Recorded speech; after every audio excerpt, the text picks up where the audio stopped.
ओम ज्ञानतिमिरान्धस्य ज्ञानाञ्जनशलाकया चक्षुरुन्मिलितं येन तस्मै श्रीगुरवे नमः। श्रीचैतन्यमनोभीष्टं स्थापितं येन भूतले स्वयं रूप कदा मह्यं ददाति स्वपदान्तिकं। वन्देऽहं श्रीगुरो श्रीयुतपदकमलं श्रीगुरुन् वैष्णवांश्च श्रीरूपं साग्रजातं सगण रघुनाथान्वितं तं सजीवं साद्वैतं सावधूतं परिजनसहितं कृष्णचैतन्यदेवं श्रीराधा कृष्णपादान् सगण ललिता श्रीविशाखान्वितांश्च। हे कृष्ण करुणा सिंधु दीनबंधु जगतपते गोपेश गोपिकाकांत राधाकांत नमोस्तुते। तप्त कांचन गौरांगी राधे वृंदावनेश्वरी वृषभानुसुते देवी प्रणमामि हरिप्रिये। वाञ्छा कल्पतरुभ्यश्च कृपा सिन्धुभ्येव च पतितानां पावनेभ्यो वैष्णवेभ्यो नमो नमः। जय श्री कृष्ण चैतन्य प्रभु नित्यानंद श्री अद्वैत गदाधर श्रीवासादि गौरभक्तवृंद। हरे कृष्ण कृष्ण कृष्ण हरे हरे, हरे राम राम राम। नमो ओम विष्णुपदाय कृष्ण पृष्ठाय भूतले श्रीमते भक्तिवेदांत स्वामिनिति नामिने। नमस्ते सारस्वती देवी गौरवाणी प्रचारिणे निर्विशेष शून्यवादी पाश्चात्य देशतारिणे।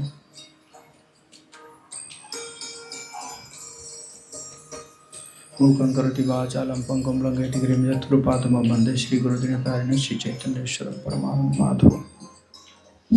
रामाय रामभद्राय रामचंद्राय वेधसे रघुनाथाय नाथाय सीताय पतये नमः। जय श्री राम। तो कल हम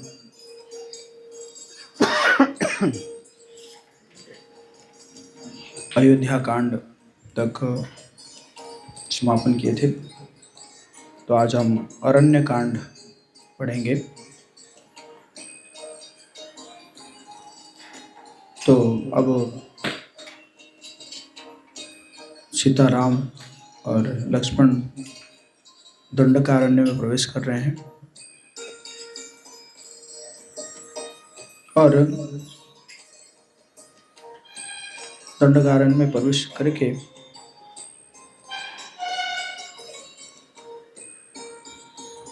एक ऋषि से मिलते हैं जो कि अगस्त्य ऋषि के शिष्य थे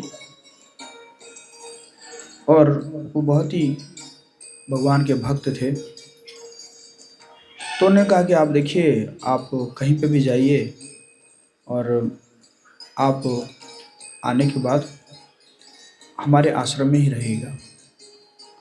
तो कुछ दिन तक तो भगवान राम, सीता और लक्ष्मण जी सुतीक्ष्ण जो ऋषि है उनके आश्रम में रहते हैं। तो गोस्वामी तुलसीदास जी कहते हैं,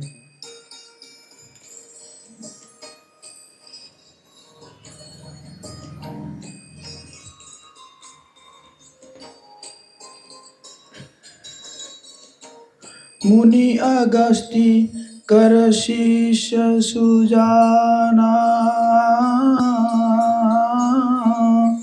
नाम सुतीक्षण रति भगवाना। सिया राम जय जय राम।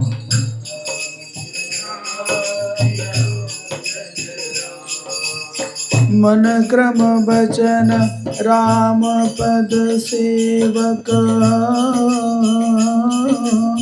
सपने हूँ आन भरोसन देवक।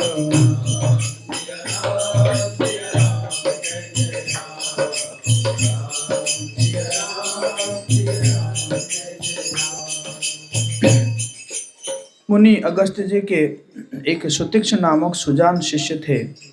उनकी भगवान में प्रीति थी। वे मन वचन और कर्म से श्री राम जी के चरणों के सेवक थे।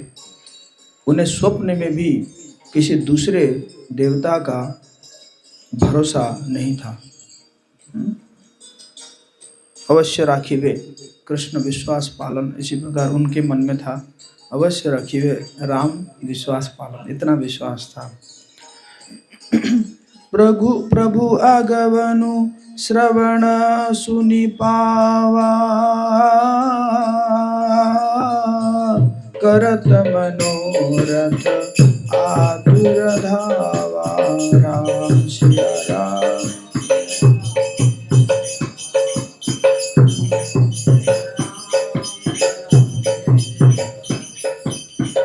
हे विधि दीन बंधु रघुराया,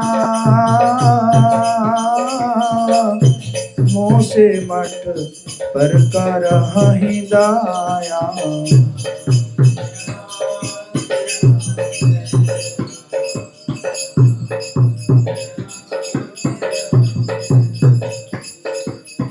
सहित अनुज मोहि राम गोसाई, मिली हहि निज सेवकी नाहि।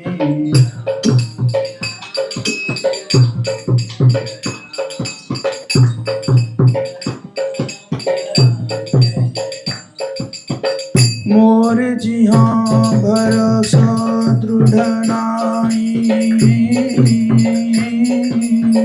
भगति विरति न ज्ञान मन माही।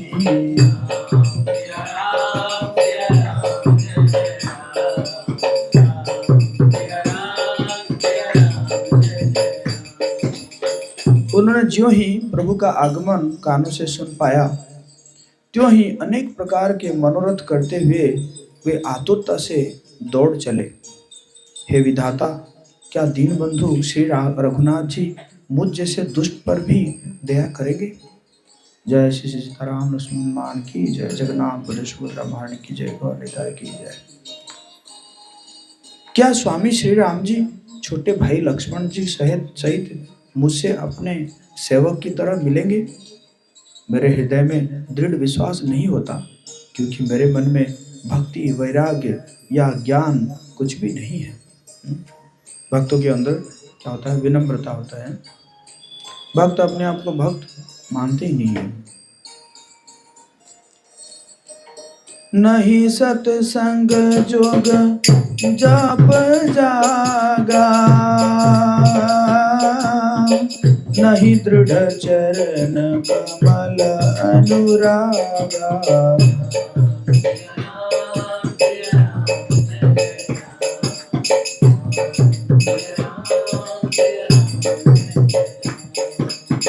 एक बानी करुणा निधान की,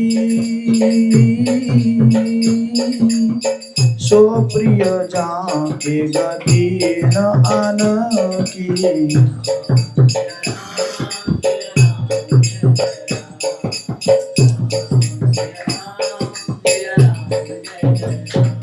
ओ ये सुफल आजू मम लोचन,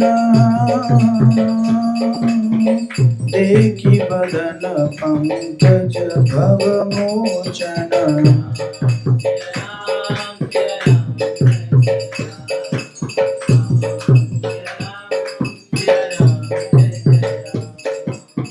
निर्भर प्रेम मगन मुनि ज्ञानी, कही न जाई सो दासा भवानी।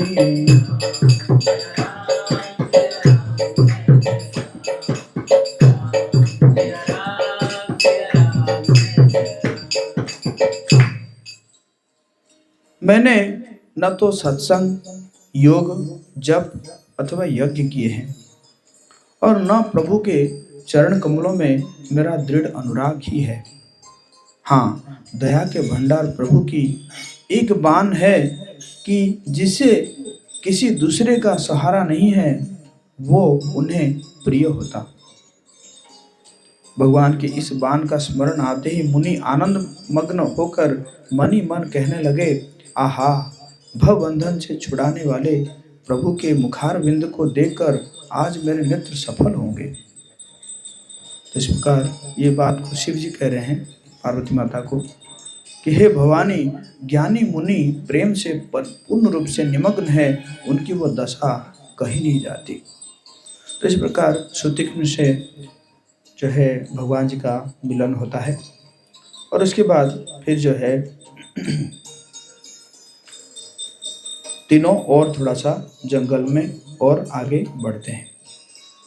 तो आगे बढ़ने के बाद एक बहुत भयानक एक राक्षस प्रकट होता है, और उसने जो है एक खाल पहनी हुई थी, जिसमें है ना, जिसमें क्या था कि बाघ की रक्त रंजित खाल पहनी हुई थी, और उसकी आंखें कटरों के में धसी हुई थी। लंबे लंबे तीखे दांत थे, और आड़ा तिरछा जबड़ा, और बाहर को उभरी हुई गोल तोंद थी। उस राक्षस के हाथ में एक भाला था, जिसने 3 शेरों, 4 बाघों और 2 भेड़ियों, तो 10 चित्तधारी हिरणों और एक हाथी के खून टपकते सिर लटक रहे थे। मतलब वो जो था, क्या बोलते हैं, जो भाला था, उस भाल में ये सब लगा हुआ था। कितने मतलब इतना भयानक था। तो उसने जैसे ही देखा तो कहता कि मैं सीता माता को देख के बोला, मैं इसकी अपने पत्नी बनाऊंगा, अब तुम दोनों को मैं खाऊंगा, तुम दोनों का रक्त पीऊंगा। तो भगवान ने कहा कि कोई अन्य व्यक्ति सीता को स्पर्श करे, यह मेरे लिए अपने पिता की मृत्यु से भी अधिक कष्टदायी है। और लक्ष्मण ने कहा कि बोलना क्या है, इसको तो बस तीर चलाना होगा। तो उसने कहा कि मेरे वन में प्रवेश करने वाले तुम कौन हो? तो भगवान राम बोले, मैं हम क्षत्रिय है, और तुमने ऐसे दुस्साहस कैसे किया कि हमारे रास्ते में आ गए? तो उसने कहा कि मैं जब और उनकी पत्नी शतहृद का पुत्र विराट हूँ, और मैंने तपस्या करके ब्रह्मा जी को प्रसन्न किया है। तो ब्रह्मा जी मुझे वर दिए हैं कि तुझे किसी अस्त्र शस्त्र से तेरी मृत्यु नहीं होगी। ऐसे ऐसे सब वरदान मिल ही जाता है इन लोगों को। तो किसी भी अस्त्र से मृत्यु नहीं होगी मेरे, मारो कितना मारते रहो अस्त्र। तो भगवान जो है तुरंत धनुष प्रत्याशा चढ़ाई, और बहुत सारे जो है उसके ऊपर 7 बाण चलाए उसके ऊपर। और हालांकि पहले वो गिर गया, उसके शरीर से रक्त निकला। और उसके बाद उसने क्या किया कि अपने जो है बर्छी निकाली, और भगवान राम जी को मारा उसने। तो भगवान जो है उसको काट दिए, और तो जितना भी बाण उसको लग रहा था, उस जो है तीर लग रहा था, उससे गिर जाता था, क्योंकि उसको तो ब्रह्मा जी का वरदान था ही। तो उसने क्या किया कि दोनों को पकड़ लिया, दोनों हाथ में, लक्ष्मण जी और राम जी को दोनों हाथ में पकड़ लिया, पकड़ के चलने लगा। तो सीता माता कहती कि उन दोनों को छोड़ दो, बल्कि मुझे ले जाओ, बदले में मुझे ले जाओ। तो ये दोनों सोचे कि अब क्या करना है, अब तो ऐसा काम करते हैं कि इसको जो है ना, दोनों साइड में थे, तो बोले कि तुरंत जो है इसका क्या भुजा, दोनों भुजा को काट देते हैं। तो दोनों जो है दोनों साइड में दोनों भुजा को काट देते हैं, फिर भी वो मरता नहीं है ना। और बार बार जो है वो आता है, लोग भगवान राम लक्ष्मण की ओर आता है। तो इस प्रकार जब करने लगे, तो भगवान ने क्या किया कि उसको मुक्का मार के उसको गिरा दिए, और गिरा के क्या किए कि उसके मुंह के ऊपर अपना पैर रखे, और कहे कि ये तो अस्त्र से तो मरने वाला है नहीं, लक्ष्मण तुम जल्दी जो है एक गड्ढा खोद दो, उसको जीते जी जो है उसमें गाड़ देंगे। तो भगवान राम उसको ऐसे ही करके रखे, और लक्ष्मण जो है क्या करने लगा, गड्ढा खोदने लगा। और फिर जो है उसने कह दिया कि मैं आपको पहचान गया, असली में मैं जो हूँ एक गंधर्व हूँ, तुम्बरु गंधर्व हूँ, और मैंने जो है रंभा के प्रति अ, अपनी वासना के कारण कुबेर ने मुझे ऐसे श्राप दिया था और उसने कहा था कि आगे जाके तुम्हें जो है ये भगवान जो है तुम्हें मुक्त कराएंगे। तो बोला ठीक है, आप जो है मुझे गाड़ दो। तो उसको गाड़ दिया गया और जैसे गाड़ दिया गया फिर वो अपना वो बन के जो है ये अपना देह प्राप्त करके वो स्वर्ग चला गया। लेकिन उसने कहा कि आप जो है एक महान ऋषि है, शरभंग ऋषि है, और उन ऋषि से आप मिलिएगा तो आप उनका कुछ विशेष काम है आपसे। तो सीताराम लक्ष्मण तीनों गए, शरभंग ऋषि के आश्रम में गए। तो शरभंग ऋषि के आश्रम में पहुंच रहे हैं, उस समय देखे कि सारी देवता बैठे हुए हैं और उसके बाद जो है देखे कि इंद्र जो है, जैसे ही देखे इंद्र भगवान राम आ रहे हैं तो इंद्र क्या किया, अपने जो विमान में बैठकर वो निकल गए। तो फिर तीनों जाके मिले और मिलने के बाद पूछे कि इंद्र क्यों आए थे। तो शरभंग ने कहा कि एक्चुअली मुझे अब ब्रह्मलोक प्राप्ति करने का मैं लायक हो चुका हूँ, ब्रह्मलोक जाने का, तो इसलिए वो इंद्र आए थे मुझे लेकर जाने के लिए। लेकिन मैंने कहा नहीं, मैं थोड़ा सा आपका दर्शन कर जाऊँ और उसके बाद फिर मैं जाऊँगा। तो फिर जो है भगवान राम जी से दर्शन होता है और दर्शन करने के बाद शरभंग कहते हैं कि आप जो है अग्नि का प्रज्वलन कीजिए और मैं उसी में जो है अपने शरीर को त्यागूंगा और फिर ब्रह्मलोक चला जाऊंगा। तो वहाँ पे अग्नि प्रज्वलित किया जाता है और उसमें शरभंग ऋषि जो है उस अग्नि में प्रवेश करते हैं और प्रवेश करने के बाद फिर वो अपना तेजोमय दिव्य शरीर को लेकर ब्रह्मलोक को चले जाते हैं। तो फिर कुछ ऋषि आता हैं, भगवान राम जी के पास आते हैं, कहते हैं कि आप देखिए जो है यहाँ पे असुर जो है कितना परेशान कर रहे हैं हम लोगों को, और कितने सारे राक्षसों को जो है कितने सारे ऋषियों को जो है वो खा जाते हैं। फिर जाकर दिखाते हैं कि हड्डी दिखाते हैं कि कितने सारे ऋषियों का जो है हड्डी पड़ा हुआ है। और तो फिर भगवान ने जो है उनको वचन दिया कि आप चिंता मत कीजिए, मैं जो हूँ इस अरण्य को जो है मैं पूरा असुरों से मुक्त कर दूंगा। बहुत जल्दी मैं इस असुरों से मुक्त कर दूंगा। तो एक बार जो है सीता माता वो कहती है कि ठीक है, ये अस्त्र शस्त्र जो है ना आपको उस समय व्यवहार करना चाहिए कि जिस समय कोई राक्षस आ रहा है।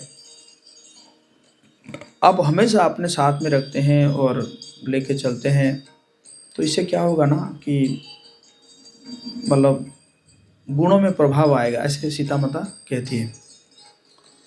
और फिर एक उदाहरण देती है कि एक बार क्या हुआ था, एक ऋषि थे, बहुत उच्च कोटि के ऋषि थे, और इंद्र चाहे कि उनको कैसे पतित हो, वो उनका पतन हो। तो इंद्र क्या करते हैं कि एक राजा वेश में आते हैं और एक बहुत सुंदर तलवार जो है उस ऋषि को देकर जाते हैं। कहते हैं कि आप बस इस तलवार को रखिए, मैं जब वापस आऊँगा तो आपसे ले लूँगा, बस आप ध्यान से रखना इसको। तो ऋषि जो है वो तलवार को रखते हैं और तो कुछ समय के बाद उनको मन लगता है कि ठीक है, यहाँ थोड़ा सा काट लूँ, वहाँ थोड़ा सा काट लूँ। ऐसे करते वो उससे क्या करते हैं, वो कई पशुओं को भी काटने लगते हैं और इसी प्रकार उनको फिर आखिर में उनको नरक जाना पड़ता है। तो सीता माता इसी प्रकार प्रेम से कहती है। तो भगवान कहते हैं कि देखो, मैं समय पड़ने पर तुम्हें और लक्ष्मण को भी त्याग सकता हूँ, लेकिन मैं अपने वचन को त्याग नहीं सकता। जो वचन मैंने ऋषियों को दिया है कि मैं इस जंगल को, अरण्य को क्या करूँगा, राक्षस है ना, असुरों से मुक्त करूँगा। तो उसके बाद फिर एक ऋषि के पास पहुंचते हैं, जो कि धर्मभृत नामक एक ऋषि के पास पहुंचते हैं। और फिर एक झील के पास पहुंचते हैं जिसका नाम है पंचस्परा झील था। लेकिन वो झील से जो है, झील के अंदर से जो है आवाज़ आ रही थी ना, कोयल की या सभी ऐसे प्रकार आवाज़ आ रही थी। तो भगवान राम समझ नहीं पाए, तो वो उसको पूछते हैं कि ऐसा ये पानी के अंदर से क्यों आवाज़ आ रही है। तो वो धर्मभृत जो है ऋषि कहते हैं कि एक ऋषि थे जिनका नाम था मंदकर्णी ऋषि। और मंदकर्णी ऋषि जो है बहुत तपस्या किए, तो उनकी तपस्या को भटकाने के लिए इंद्र ने 5 अप्सरा भेज दिए। और जब 5 अप्सरा भेज दिए तो मंदकर्णी जो है, उन्होंने जो है उनके प्रति आकर्षित हो गए, और ये पानी के अंदर जाकर वो 5 अप्सराओं के साथ रह रहे हैं। तो इसलिए वो पानी के अंदर से ये आवाज़ आ रहा है ना। तो इसलिए है ना, समय समय पे ऐसा आता रहता है, तो साधु को सावधान रहना चाहिए कि नहीं। साधु साधु सावधान, है ना। अब इंद्र तो नहीं भेजेंगे, लेकिन और कोई भी भेज सकता है। तो इसी प्रकार जो है फिर जहाँ पे भी जाते हैं, फिर अभी तो कोई कुटिया वगैरह नहीं बनाए हैं, तो जहाँ पे भी जाते हैं वो वापस फिर सुतीक्ष्ण के आश्रम में आ जाते हैं। और सुतीक्ष्ण के पास आते हैं तो एक बार भगवान राम ने कहा कि मैंने सुना है कि अगस्त्य ऋषि भी इसी दंडकारण्य में रह रहे हैं, और मैं चाहता हूँ उनका दर्शन करूँ। तो सुतीक्ष्ण ऋषि जो है वो रास्ता बताते हैं कि अगस्त्य ऋषि के पास कहाँ पर कैसे पहुँचा जाए। तो और अगस्त्य ऋषि जो है बहुत शक्तिशाली थे, उनके पास कोई असुर नहीं आते थे। और उन्होंने सुतीक्ष्ण से जब बताया कि कैसे वातापी और इल्लोल नामक 2 राक्षस आए थे, और दोनों को अगस्त्य ऋषि जो है उनको जो है मार दिए थे। और मतलब ऋषि जो है असुर जो है उनके आश्रम के आसपास नहीं आते, तो बहुत शक्तिशाली थे। तो भगवान राम जो है संध्या वेला वहाँ पे गए, अगस्त्य ऋषि के आश्रम में पहुँचे और उसमें आराम किए। और दूसरे दिन जो है अगस्त्य ऋषि के पास खबर पहुंचा कि राम लक्ष्मण और सीता आए हुए हैं। तो अगस्त्य ऋषि बुलाए कि तुरंत बुलाओ, क्योंकि मैं जो हूँ बहुत दिनों से उनका इंतज़ार कर रहा था। और जाके मिलते हैं, और अगस्त्य ऋषि को भगवान राम जो है वो प्रणाम करते हैं। और तो फिर जो है अगस्त्य ऋषि भगवान राम से बहुत प्रसन्न होकर उनको विश्वकर्मा द्वारा निर्मित विष्णु का धनुष और 2 तरकस दिए, जिनके बाण कभी भी समाप्त नहीं होते। और तरकस जो है उन्हें इंद्र उपहार के स्वरूप दिए थे। इसके अतिरिक्त उन्होंने राम को ब्रह्मा जी द्वारा दिया गया एक अमोघ बाण और सोने से मड़ी हुई एक तलवार भी दी। अगस्त्य ऋषि ने ये सब दिए भगवान राम जी को हैं। और फिर अगस्त्य ऋषि जो है सीता माता का बहुत गुणगान करते हैं कि देखो, हर समय में यही देखा जाता है कि पति अगर ऐसा कुछ धनहीन हो जाता है या पदविहीन हो जाता है तो पत्नी जो है छोड़ देती है, लेकिन तुम जो है पति के साथ हो, ये तुमने बहुत यश बढ़ाया है, अपना बहुत यश बढ़ाया है। तो उसके बाद जो है भगवान राम पूछते हैं कि अब हम कहाँ पे रहेंगे, और कुछ ही समय भी रह गया है, तो कहाँ पे रहना ठीक होगा। तो फिर अगस्त्य ऋषि कहते हैं कि गोदावरी नदी के तट पर पंचवटी नामक एक स्थान है। पंचवटी मतलब 5, वहाँ पे बट वृक्ष थे, बड़ा एकदम विशाल विशाल बट वृक्ष अभी भी है। ये एक्चुअली नासिक के पास पड़ता है, मुंबई में, महाराष्ट्र में। तो वहाँ पे जो है आप जाइए। और बहुत समय पहले कश्यप ने प्रजापति दक्ष की 8 कन्याओं से विवाह किया था। विंता से अरुण और तामस से शयनी का जन्म हुआ था। मैं अरुण और उनकी पत्नी शयनी का पुत्र हूँ। हाँ, ये तो हाँ, वहाँ पे जब पहुँचते हैं तो वहाँ पे जो है जटायु से मुलाकात होता है। जटायु को पहले तो भगवान राम सोचते हैं कि कहीं ये भी कोई असुर ना हो। बोले कि तुम कौन हो? तो फिर वो जटायु कहता है कि मैं तुम्हारे पिता का एक अच्छा मित्र हूँ, और कश्यप जब प्रजापति दक्ष के 8 कन्याओं से विवाह किया था, विंता से अरुण और तामस से शैनी का जन्म हुआ था। मैं अरुण और उनकी पत्नी शैनी का पुत्र हूँ, मेरा नाम जटायु है। तो कहते हैं कि ठीक है, आप यहाँ पे कुटिया बनाइए, और मैं अगर आप दोनों कहीं पे चले जाओगे तो मैं सीता की रक्षा करूँगा। इसी प्रकार जटायु कहते हैं। तो भगवान राम जो है वो बहुत प्रसन्न होते हैं। फिर भगवान राम लक्ष्मण जी को पहले कहते हैं कि कहीं पे जगह देख के जो है कुटिया बनाओ। तो लक्ष्मण जी कहते हैं कि आप पहले चुनिए, आप जहाँ चुनेंगे फिर मैं वहीं पे कुटिया बना दूंगा। तो भगवान राम जो है एक स्थान का चुनाव किया जहाँ पे एक झील में गुलाबी और नीले रंग वाले कमल के फूल खिले हुए थे, और चक्रवाक के पक्षियों के साथ ही मोरों के बोलने की भी आवाज़ सुनाई देती थी। तो उसी जगह में जो है उन्होंने किए। तो वहाँ पे जो है वो कुटिया बनाया गया। और धीरे धीरे सर्दियाँ मौसम आ गया, और इसमें वाल्मीकि रामायण तो नहीं है, तुलसीदास जी रचित रामचरितमानस में बहुत सुंदर जो है लक्ष्मण जी कुछ प्रश्न पूछते हैं भगवान राम जी को कि जय श्री जगन्नाथ बोले सुभद्रामाण की जय, राधा मदन मोहन की जय, वाणिता की जय, सीताराम लक्ष्मण हनुमान की जय, बोले जय श्री राम। तो लक्ष्मण जी कुछ प्रश्न पूछते हैं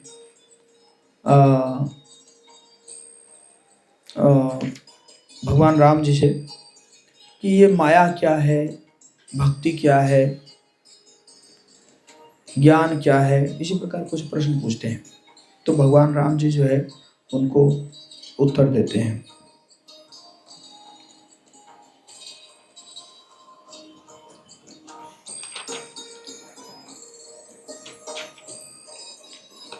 तो भगवान राम कई सारे उत्तर देते हैं। तो उसमें एक चौपाई, हम 2-3 चौपाई है। धर्म ते विरति जोग ते ज्ञाना, ज्ञान मुझ प्रद वेद बखाना।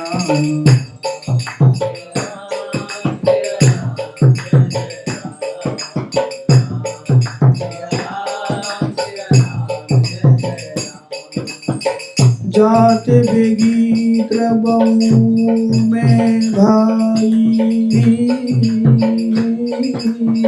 सोम भगति भगत सुखदाई।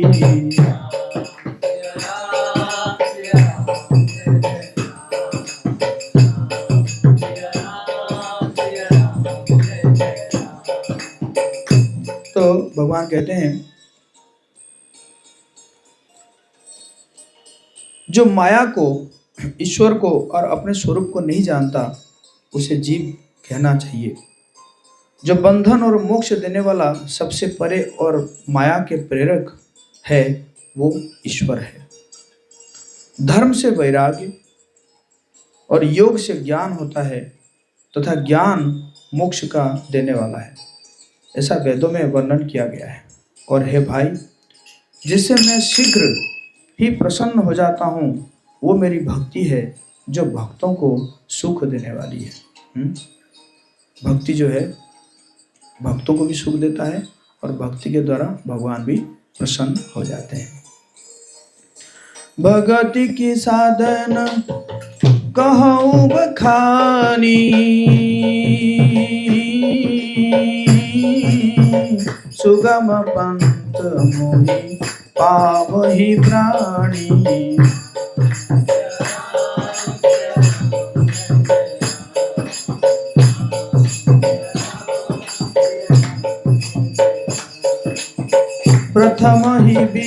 प्रचरण अति प्रीति निज निज कर्म निरत श्रुति रीति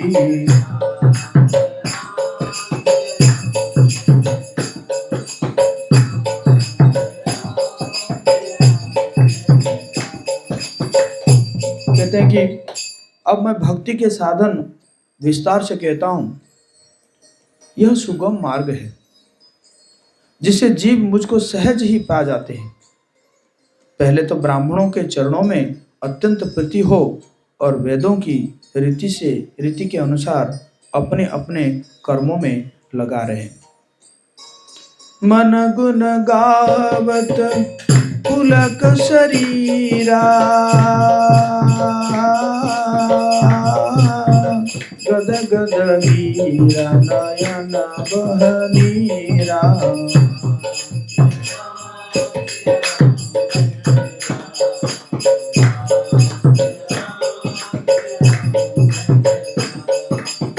काम आदि मद दंभन जाके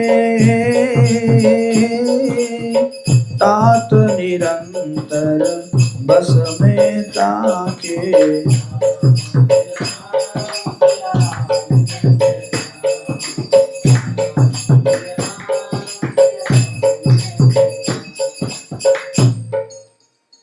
बहुत सुंदर कहते हैं कि मेरा गुण गाते समय जिसका शरीर पुलकित हो जाए, गौरांग बोलिते होवे पुलक शरीर, वाणी गदगद हो जाए और नेत्रों से जल बहने लगे, नयनम गलद सुधारया बदनम गदगद रुद्धया गिरा,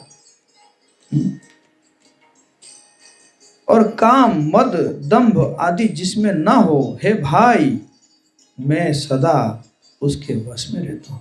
बोले जय श्री राम। तो इस प्रकार जो है भगवान कह रहे हैं, इस प्रकार भक्ति के बारे में लक्ष्मण जी को जो है वो बता रहे हैं, है ना।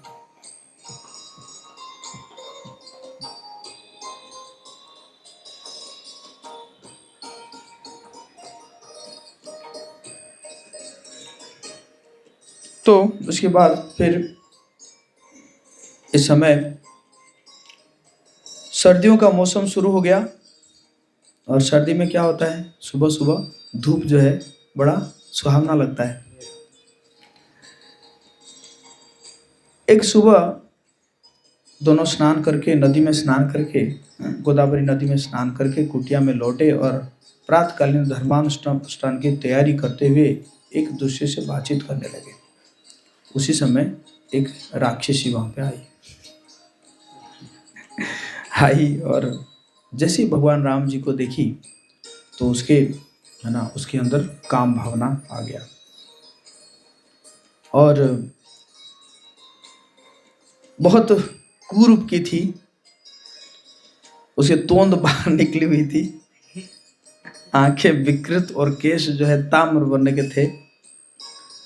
तो इसी प्रकार था। तो आके बोली मेरा नाम सुपर्णखा है और मैं रावण, कुंभकर्ण, विभीषण, खर, दूषण की बहन हूं। सब एकदम महान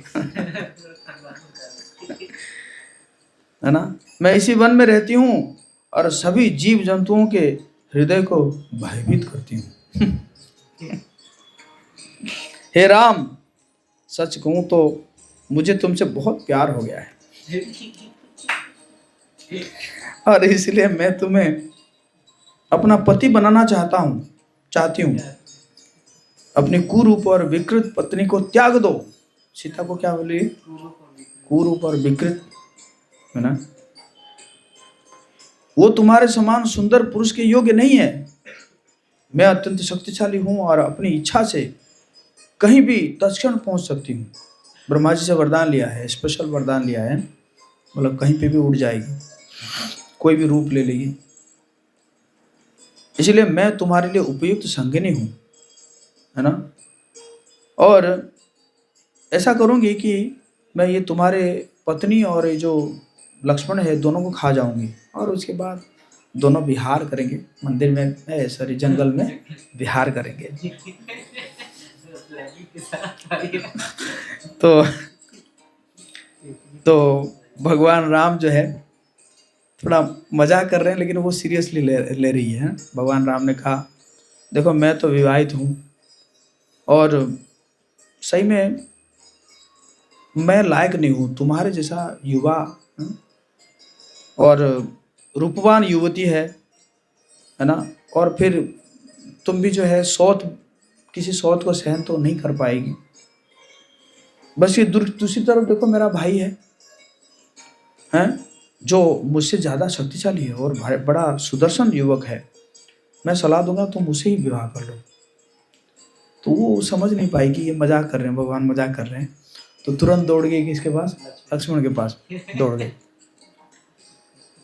तो उसके बाद फिर जाके उसको बोलने लगा, हे मेरे सुंदर पुरुष, तुम अपने भाई से भी अधिक बलवान और रूपवान प्रतीत होते हो, इसलिए तुम ही मेरे लिए सबसे उपयुक्त पति हो। आओ और मुझे अपने पति बना लो, फिर हम दोनों साथ साथ वन में विचरण करेंगे और अपने प्रेम का आनंद उपभोग करेंगे। तो लक्ष्मण जो थोड़ा मुस्कुरा दिए, मुस्कुरा के बोले, कोमल त्वचा और सुंदर अंगों वाली है स्त्री,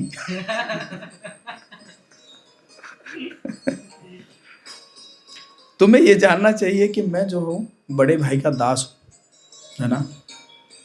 और फिर तुम भी विवाह करोगे तो क्या होगा, तुम भी दासी बन जाओगे। और मुझे पता है कि तुम तो दासी बनना स्वीकार नहीं करोगे। इससे बढ़िया तुम जो है अभी उन्हीं से विवाह कर लो, उन्हीं से विवाह कर लो और धीरे धीरे वो तो बूढ़ी हो जाएगी, है ना। पहली पत्नी जो है तो बूढ़ी हो जाएगी, वो बूढ़ी हो जाएगी तो फिर तुम्हें ग्रहण कर लेंगे। मतलब दोनों मजाक कर रहे हैं, लेकिन उसको समझ नहीं पा रही, वो उसको लग रहा है कि शायद सीरियसली जो बात हो रहा है ना। तो फिर उसने जो है फिर वहाँ पे गई, भगवान राम के पास गई। तो फिर वहाँ पे भी जब वो ऐसे हुआ तो बोले कि, है ना, एक काम करती हूँ मैं इस सीता के कारण ही तुम ये सब कर रहे हो, मैं इसी को खा जाती हूँ। क्योंकि तुरंत दौड़ती है सीता की ओर, सीता माता की ओर दौड़ती है। जैसे दौड़ती है तो फिर भगवान राम जो है लक्ष्मण को डांटते हैं, तुम्हें ऐसे मजाक नहीं करना चाहिए था इसके साथ, तुरंत इसको जो है इसको दंड दो। तो भगवान जो लक्ष्मण जी क्या करते हैं, नाक और कान को काट देते हैं। काटते तो जो है और तो है वो बिलबिलाकर चीख उठी और खून बहने लगा। काटेगा तो खून तो बहेगा। तो तुरंत जो है उड़ उड़ कर चली गई। खर और दूषण उसके दो भाई थे, उसके पास चली गई, खर के पास गई। जाके जो है वहाँ पे जाके कुचले हुए नाक की तरफ फुफकारते हुई, है ना, खर को खर ने देखा। तो फिर खर ने कहा कि क्या हुआ मेरी प्यारी बहनों, उठो और स्वयं को शांत करो, मुझे साफ साफ बताओ कि क्या हुआ है, तुम्हारा ये हाल किसने किया है, इतना साहस किसने किया है। तो उसने कहा कि ये पास के दंडकारण्य में राम और लक्ष्मण नाम को दो भाई है, और पता नहीं ये देवता है कि असुर है, लेकिन उन्हें जो है मेरा रूप बिगाड़े हैं, और मैं तब तक शांत नहीं रहूंगी जब तक उनका खून ना पीऊं। तो तुरंत जो है खर क्या करता है, खर कहता है ये क्या है, दो ऐसे बालक होंगे। तो 14 राक्षसों को भेजता है सबसे पहले। तो 14 राक्षस आते हैं तो भगवान राम कहते हैं कि बहुत अच्छा है, जो है एक सुयोग मिला है ना, तीर चलाने के लिए बहुत दिन हो गया है, तीर वीर नहीं चलाए थे। तो बोले लक्ष्मण जी को बोले कि तुम जो है सीता का ख्याल रखो और मैं इनसे निपट के आता हूँ। और जाते हैं तो वो लोग बोलते हैं कि देखो हमारे स्वामी जो है तुम पर बड़े क्रोधित है, और इसीलिए हमें आदेश मिला है कि तुम्हें हम मार डालेंगे, है ना, और तुम कैसे इतना साहस कर लिए? हम क्षण भर में जो है तुम्हें कुचल कर मार डालेंगे। कहकर राक्षस अपना अपना अस्त्र लहराते हुए भगवान राम की ओर आए, और तो भगवान ने जो है 14 बाण चलाए। 14 बाण, है ना, 14 बाण से क्या हुआ, उनके सारे के हृदय के आर पार हो गया। बस 14 बाण एक शॉट में, वन शॉट आर पार हो गया। तब जो है सुपर्णखा तो ऊपर से देख रही थी कि क्या हो रहा है ना। तो सुपर्णखा जो डर के मारे फिर दौड़ने लगी, और दौड़ दौड़ के जाके जो है खर के पास पहुंच गई। बोले कि तुम जो है दिलासा दी थी कि राक्षस राम और लक्ष्मण को मार डालेंगे, लेकिन ये तो उल्टा हो गया कि वो तो सब सारे राक्षस को मार डाला, और मैं बड़ा लज्जित महसूस कर रही हूँ, और मैं जो है अपना प्राण त्याग दूंगी।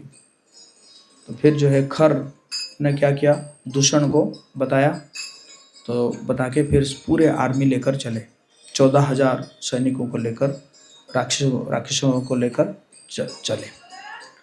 तो जैसे ही आ रहे थे तो क्या हुआ कि बहुत सारे अपशकुन दिखाई देने लगा खर को। तो काले से बादल छा गए, और ऊपर से जो है ना रक्त का बारिश हुआ, और एक गिद्ध उड़कर आया और खर के रथ पर लगे ध्वज पर बैठ गया। शियार जो है अत्यंत डरावनी आवाज में हुंकार भरने लगे। सूर्य ग्रहण का टाइम नहीं था, लेकिन सूर्य ग्रहण हो गया। तो ये सब जब अपशकुन देखा, और उसका जो है खर का जो है बाईं भुजा फड़कने लगा, है ना। पुरुष का बाईं भुजा फड़कता है तो क्या होता है, अशुभ होता है। तो खर ने कहा कि कोई बात नहीं, मुझे पता चल रहा है ये सब अपशकुन है, लेकिन मैं अपने असीम शक्ति के कारण ये सब ना, ये सब अपशकुन को नहीं मानता। तो इसी प्रकार कहा, और तो फिर भगवान राम जो है वो कहने लगे, बोले कि आज पता नहीं क्यों ये मेरा धनुष जो है, और धनुष की प्रत्यांशा बहुत हर्षित हो रहा है और मेरा दाहिना हाथ भी फड़क रहा है। तो तुम जो है काम करो, सीता को जो है पर्वत की गुफा में ले जाओ, और मैं राक्षसों का संहार करके आता हूँ। तो ये जो गुफा है, गुफा में हम गए थे, जो पंचवटी में नासिक के पास है।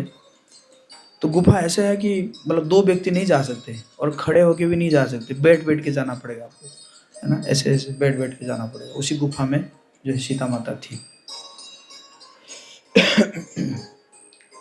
तो सीता और लक्ष्मण जाने के बाद भगवान राम जो है अपना चमचमाता हुआ सोने का कवच पहन लिया, और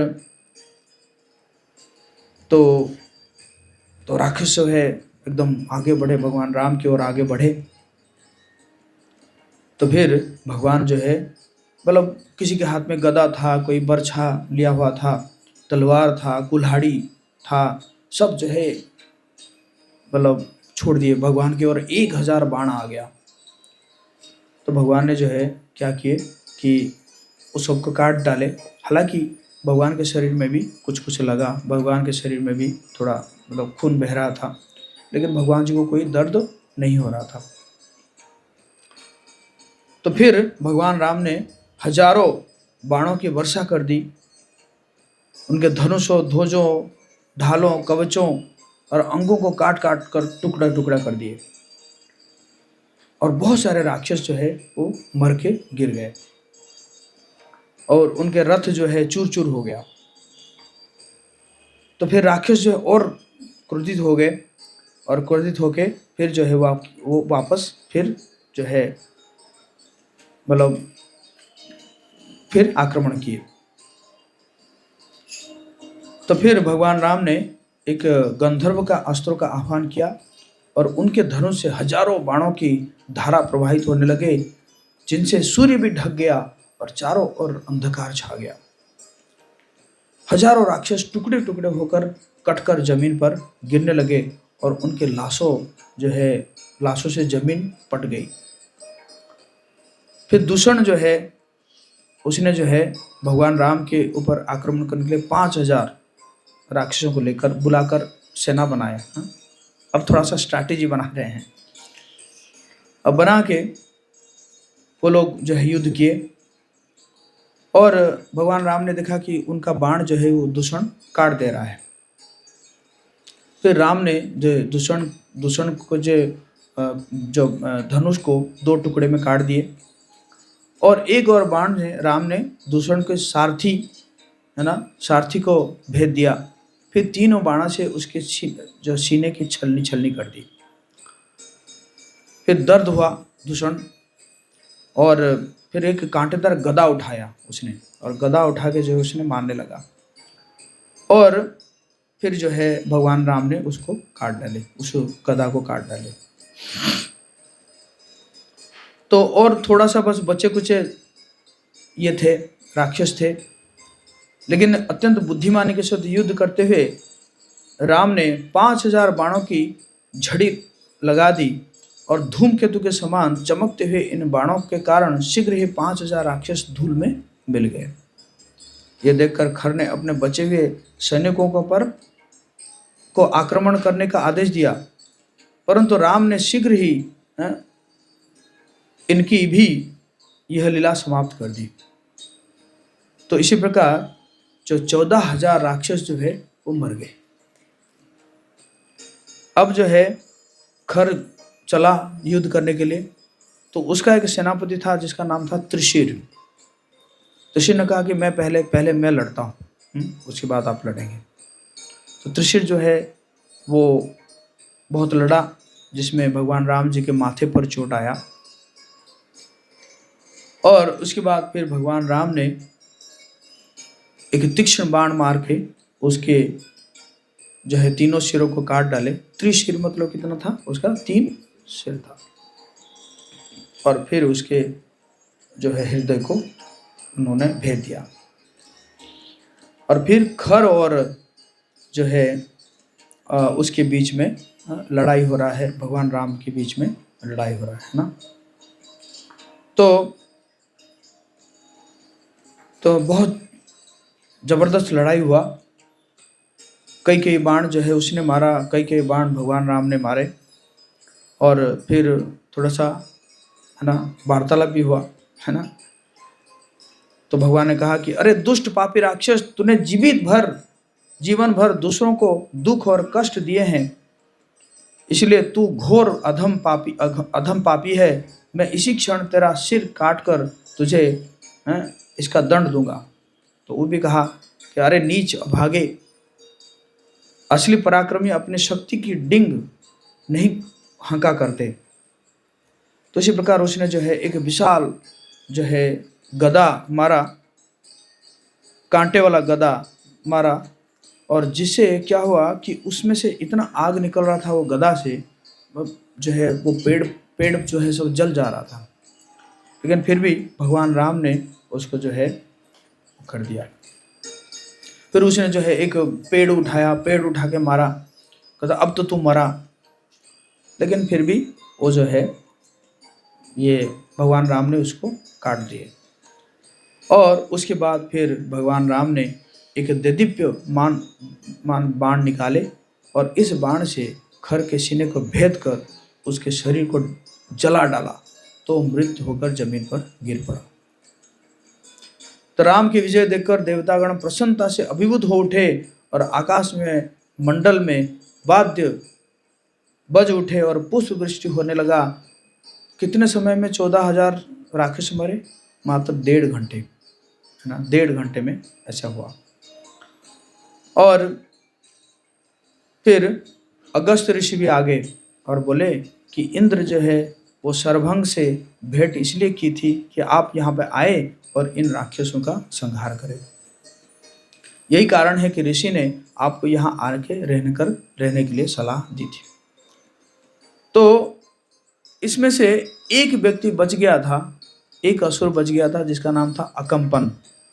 अकंपन उसके पिताजी ने उसका अकम्पन नाम इसलिए दिया था कि कभी उसको कंपन नहीं आएगा। लेकिन आज पहली बार जो है उसके अंदर क्या आ गया, कंपन आ गया। तो वो जाके जो है क्या करता है कि रावण को जाके बताता है, बताते क्या बताएं, है ना, जो है आपके 14,000 राक्षस और खर दूषण की जो है मृत्यु हो गई है। तो रावण सोचता है कि क्या सारे देवता लोग उसके पक्ष से लड़ रहे थे क्या, कौन ऐसे ने करा कि राम और लक्ष्मण ने किए हैं, वो दशरथ के पुत्र हैं, क्षत्रिय है लेकिन साधु वेश में रहते हैं। तो रावण पूछता है कि क्या देवता लोग भी उसको सहायता किए थे क्या, कौन कौन देवता लड़ रहे थे। अरे कोई नहीं लड़ रहा था, वो अकेला लड़ रहा था।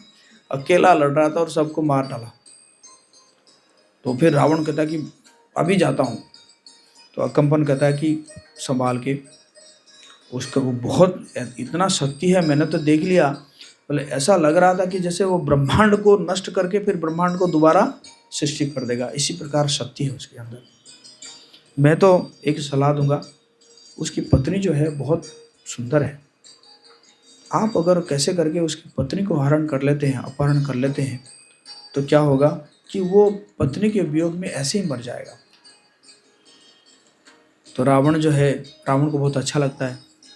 तो रावण अपने पुष्पक विमान में बैठता है और बैठ के जो है कहाँ पहुँच जाता है, मरीचि के पास पहुँचता है।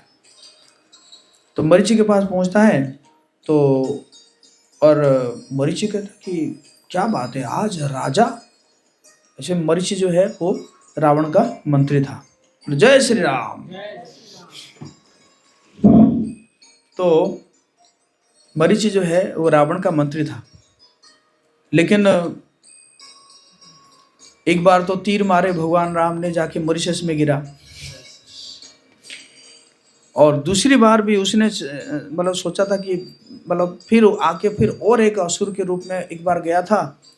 तो उसमें भी उसके जो 3 अनुचर को भगवान राम ने ऐसे मार दिए तो तुरंत वो भागने लगा। और उसके बाद कहता है कि मरीचि कहता है कि मुझे राम के प्रति इतना डर हो गया है, मैं किसी वृक्ष को भी देखता हूँ वो भी मुझे राम जैसा नजर आता है, क्योंकि राम जो है वो वृक्ष का छाल पहने हुए हैं। तो मुझे ऐसे कोई वृक्ष पे देखता हूँ उसको भी राम नजर आता है मुझे। कई बार तो राम जो है मेरे सपने में आते हैं मुझे, मैं बहुत डरा हुआ हूँ हैं? और तो रावण को कहते कि क्या बात है, आप क्यों आए हैं। तो कहते कि ऐसा ऐसा है और मैं चाहता हूँ कि उसकी जो है पत्नी को हरण करो। भूल कर भी ऐसा मत सोचिए, अच्छे से रहिए ना, आपका तो 1000 पत्नियां हैं, कितना भोग करेंगे, सबको भोग करके आराम से रहिए। और राम से जो है पंगा मत लीजिए, क्योंकि वो क्या करेगा कि पूरा जो है आपका असुर कुल को विनाश कर देगा, बहुत शक्तिशाली है राम। तो पूरा एकदम बताता है मारीची। तो मेरा तो यही सलाह है कि आप जो है जाइए अपने लंका में आराम से रहिए। और जिसने भी आपको ये जो सलाह दिया है वो एक्चुअली आपका मित्र नहीं है, आपका क्या है, शत्रु है। तो फिर रावण जो है उस समय वापस चला जाता है, वापस चला जाता है और जाके फिर पहुंच जाता है। लेकिन बाद में शूर्पणखा आती है, शूर्पणखा आती है, कहती कि पता नहीं तुम इतने भोग में व्यस्त हो, तुम्हारा अंत बहुत जल्दी होने वाला है, तुम्हें नहीं पता कि तुम्हें तो कोई तो गुप्तचर तुम्हें बताया होगा, तुम्हारे 14,000 राक्षस और तुम्हारे 2 भाई को कैसे जो है राम ने मार दिया, और तुम यहीं पे बैठे हुए हो, तुम्हें कुछ चिंता नहीं है। जैसे एकदम राजसभा में ऐसे बोली, शूर्पणखा बोली। तो रावण को बहुत क्रोध आया, बोला कि वो कौन है, वो राम कौन है, लक्ष्मण कौन है। तो फिर शूर्पणखा कहती कि वो जो है साधु वेश में है, पता नहीं देवता है कि मनुष्य है कि क्या है, लेकिन बहुत सुंदर है। और फिर कहती कि जो सीता है ना, इतना सुंदर है, इतना सुंदर है, लगता है जैसे भाग्य देवी है। और असली में देखा जाए वो राम तो उसका लायक पति नहीं है, आप ही उसका लायक पति बन सकते हैं। और मैं तो असली में सीता को ही लेने के लिए गई थी, जो है उसको जो है आपकी पत्नी बनाने के लिए लेने के लिए गई थी, और तब वो लोगों ने मेरा मेरा नाक और कान काट दिए। बोला इतनी झूठी।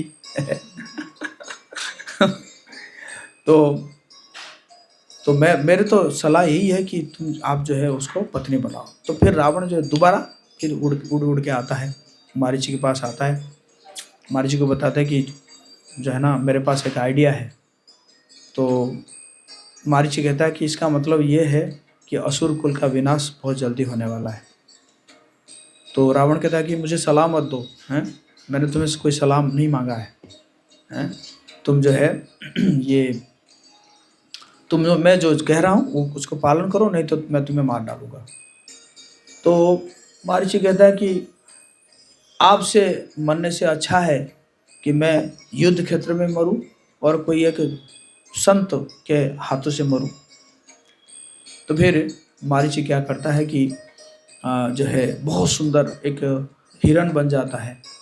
मतलब इतना सुंदर हिरण बनता है कि उसके उसके शरीर में जैसे चांदी जैसा जो है वो धाबा लगा हुआ है, रंग तो पूरा एकदम सोना जैसा है, और जो सींग है वो सींग जैसे ऐसा लग रहा था कि जैसे कोई मोती का सींग बनाया हुआ है। इसी प्रकार एकदम सुंदर रूप बना के वो जाके क्या करती है कि जो सीता माता उस समय फूल तोड़ रही थी, तो उसी के सामने जो है वो दिखाई देता है। तो सीता जी देख के एकदम मोहित हो जाती है और तुरंत बुलाती है, हे राम हे लक्ष्मण जल्दी आओ। तो दोनों आते हैं। लक्ष्मण जी तुरंत पहचान देते हैं, कहते एक ये असुर है, ये ऐसा हिरण हो ही नहीं सकता, ये असुर है। और सूदन कह देते हैं, कहते कि ये मारीची ही है होगा ये मारीची ही होगा। तो सीता माता कहते हैं कि नहीं, ये तो बहुत सुंदर लग रहा है मुझे, आप राम इसको मुझे ले आओ, मैं इसको पास में रखूँगी, वो मेरा मन जो है मन लग जाएगा, और फिर आखिर में मैं इसको लेकर जाऊँगी, अयोध्या लेकर जाऊँगी। तो अयोध्या में लेकर जाऊँगी तो भरत और मेरी माँ जो है वो भी बहुत प्रसन्न होंगे। तो और अगर जीते जी पकड़ा भी नहीं गया तो आप जो है इसको मार के ले आना, ताकि उसका जो जो खाल है उससे मैं क्या करूँगी, अपना आसन बनाऊंगी। तो भगवान राम कहते हैं कि ठीक है, सीता ने अगर मांगा है तो मैं इसको लेकर आता हूँ। और लक्ष्मण तुम अगर सोच रहे हो कि मारीची है तो मारीची है तो मेरे हाथ में मारा जाएगा। तो इसी प्रकार कहेंगे तुम सीता का ध्यान रखो और मैं जा रहा हूँ। तो फिर भगवान राम उसके पीछे जाते हैं, हिरण के पीछे जाते हैं। तो वो जो है वो तो था मायावी, वो कभी दिखाई देता है और कभी जो है अदृश्य हो जाता है। कभी एकदम पास में दृश्य आएगा तो भगवान राम जैसे ही दौड़ने लगेंगे तो इसी प्रकार वो बहुत दूर तक लेकर चला जाता है, बहुत दूर तक लेकर चला जाता है। और फिर जो है फिर भगवान राम ने कहते कि बहुत थक जाते हैं, भगवान राम जो है बैठ जाते हैं वृक्ष के नीचे। जैसे ही बैठ जाते हैं फिर दिखाई देता है। भगवान राम का ना, इसको तो जीवित तो नहीं पकड़ सकते, इसको मार दूंगा। फिर वो तीर निकालते हैं और तीर को जैसे ही मारते हैं तो वो उछलता है, फिर भी उसके जो है लगता है बक्ष में लगता है, और लगने के बाद वो अपने स्वरूप में आ जाता है मारीच। और आके जो है वो जैसे ही रावण ने कहा था हे सीते हे लक्ष्मण, ऐसे एकदम जोर से चिल्लाकर मर जाता है। तो राम समझ जाते हैं कि जो है इसे सुनकर जरूर क्या होगा कि ये जो है सीता और लक्ष्मण जरूर भयभीत हो गए हैं। तो इसलिए राम भी जो है तुरंत कुटिया की ओर बढ़ते हैं। और इस साइड क्या होता है कि तो सीता माता ने कहा कि लक्ष्मण को कहा कि तुम्हें कुछ सुनाई नहीं दिया क्या? तो क्या, तो वो पुकार रहे हैं, भगवान पति पुकार रहे हैं, भाई तुम्हारे पुकार रहे हैं और तुम जा नहीं रहे हो, यहाँ पे खड़े हो। तो लक्ष्मण जी कहते हैं कि देखो मेरा भाई का ये असुर तो क्या, इंद्र भी कुछ नहीं बिगाड़ सकता, इंद्र चंद्र भी कोई नहीं बिगाड़ सकता। तो फिर सीता माता बहुत डांटने लगती है। वो कहती है कि मैं समझ गई, तुम मुझे भोग करना चाहते हो, और तुम चाहते हो कि राम मेरे पति का मृत्यु हो जाए ताकि तुम मुझे भोगोगे। तुम भी जो है भरत का अनुचर हो, तुम बस ढोंग करते रहते हो। तो लक्ष्मण जो है अपना कान बंद कर देते हैं और फिर जो है फिर कहते हैं कि ऐसा मत बोलिए हे मिथिला कुमारी, ऐसे मत बोलिए। फिर भी जब भगवान जो बहुत ज़्यादा सीता माता करती है, तो फिर लक्ष्मण कहते हैं कि ठीक है, मैं जा रहा हूँ, लेकिन मुझे यही विश्वास है कि मैं जब आऊँगा तो आपको वापस नहीं आप वापस नहीं मिलेगी। तो ऐसे कह के वो चले जाते हैं। वाल्मीकि रामायण में वो जो लक्ष्मण रेखा के बारे में कोई चर्चा नहीं है, लेकिन तुलसीदास जी के उसमें है लक्ष्मण रेखा, ऐसे रेखा बनाए थे। जो भी है, तो लक्ष्मण जी चले जाते हैं भगवान राम जी को ढूंढने के लिए। तो इसी समय रावण आता है, एकदम एक सन्यासी का वेश लेकर आता है, ब्राह्मण का वेश लेकर आता है, और आके सीधा जो है वो कुटिया में घुस जाता है। और कुटिया में घुस के वो सीता माता को कई प्रकार के बात बोलता है कि तुम इतनी सुंदरी हो, पूरा रूप का वर्णन करता है, और तुम ऐसे जंगल में अकेली क्या कर रही हो, तुम्हें अच्छा पति ढूंढ लेना चाहिए था, और तुम्हें भोग करना चाहिए। तो सीता माता हालांकि बहुत वो कहता है, फिर भी सीता माता अतिथि समझकर उसका चरण धोते हैं, उसका पैर धोते हैं, रावण का पैर धोते हैं, और पैर धो के उनको कुछ भोजन कराते हैं, भोजन करने के लिए देते हैं। और फिर कहते हैं कि मैं जो हूँ जो है राम की पत्नी हूँ। और फिर पूरा कहते हैं कि कैसे राम जी को वनवास मिला है, तो इसीलिए हम लोग यहाँ पे कुटिया में रह रहे हैं। तो रावण कहता है कि अरे तुम इतने सुंदर हो, तुम जो है ये एक वनवासी के साथ रह रहे हो, क्या ज़रूरत है ये सब करने का, है ना, और तुम चाहो तो मेरे साथ रह सकते हो। तो सीता माता कहती कि बोले ऐसे बोलने वाला तुम हो कौन? तो बोलता है कि मैं रावण हूँ, मैं कुबेर का सोतला का पुत्र हूँ। तो फिर माता कहती कि तुम कुबेर का सोतला पुत्र हो, तो जो है तुम्हें तो ऐसे नहीं बोलना चाहिए। नहीं, मैं असुर सम्राट हूँ, और मेरे मुझे तो इंद्र चंद्र सब डरते हैं, और मैं तुम्हें लेकर जाऊंगा।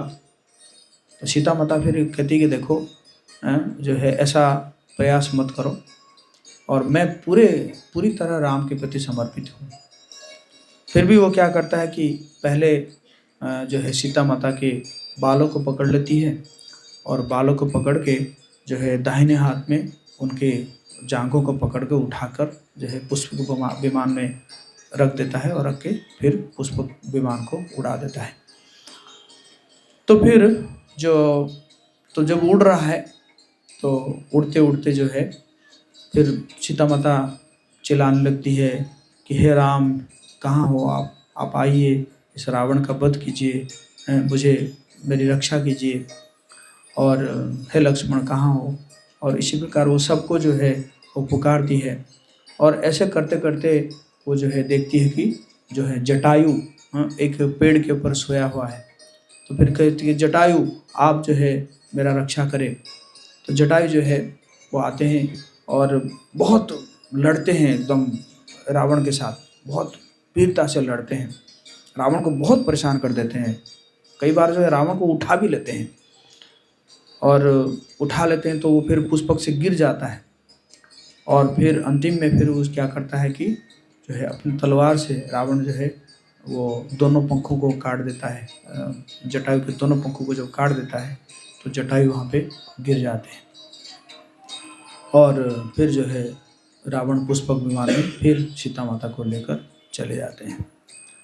तो हम यहीं पे विराम देंगे, फिर आगे हम चर्चा करेंगे कि कैसे भगवान राम सीता और लक्ष्मण दोनों सीता माता को ढूंढने के लिए प्रयास कर रहे हैं। राम कथा महामहोत्सव की, सीताराम लक्ष्मण हनुमान की, जगत गुरु शिल प्रभुपाद की, हृदय गौर सीतानाथ प्रेमानंदे। जय श्री राम।